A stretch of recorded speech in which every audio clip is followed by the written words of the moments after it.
Friends, మీకు ఈ video నచ్చినట్లయితే లైక్ చేయండి, సబ్స్క్రైబ్ చేయండి.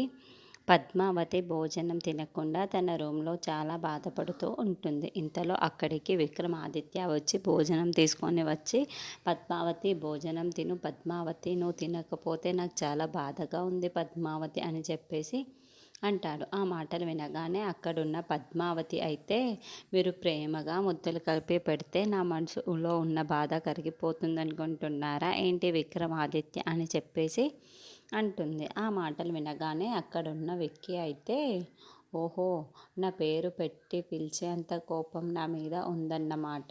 మన ఇద్దరి మధ్య ఎంత దూరం పెరిగిపోతుందో పద్మావతి అని చెప్పేసి అంటుంటాడు. ఆ మాటలు వినగానే అక్కడున్న పద్మావతి అయితే చాలా కోపంగా, మీరు ఈ రూమ్ వైపుకు కానీ నా వైపుకు కానీ కన్నెత్తి కూడా చూడకండి అని చెప్పేసి అంటుంది. ఆ మాటలు వినగానే అక్కడున్న విక్కీ అయితే పద్మావతి మీద చేయి వేస్తూ ఉంటాడు. ఇంతలో అక్కడున్న పద్మావతి తన చేతిని విడిపించుకొని, మీరు నా మీద చెయ్యి పెట్టడం కానీ అవన్నీ కొన్ని తగ్గించుకుంటే చాలా మంచిది అని చెప్పేసి అంటుంది.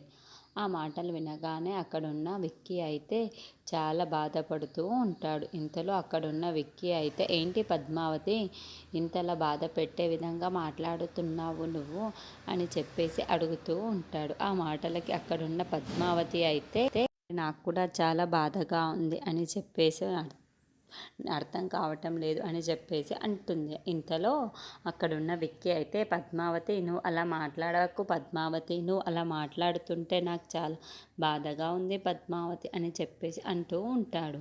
ఇంతలో అక్కడున్న పద్మావతి మాత్రం, మీరు ఇక నుండి అలవాట్లో పొరపాట్లుగా అయినా సరే ఈ రూముకి కానీ నా దగ్గరకు కానీ రాకండి అని చెప్పేసి గట్టిగా అంటూ ఉంటుంది. ఆ మాటలు వినగానే అక్కడున్న విక్కీ అయితే ఒక్కసారిగా షాక్ అయిపోయి పద్మావతి వైపుకు చూస్తూ ఉండిపోతాడు. ఇంతలో అక్కడున్న పద్మావతి మాత్రం, ఇక నుండి నా దగ్గరికి కానీ నా రూముకు కానీ మీరు వస్తే బాగోదు అని చెప్పేసి అంటూ ఉంటుంది.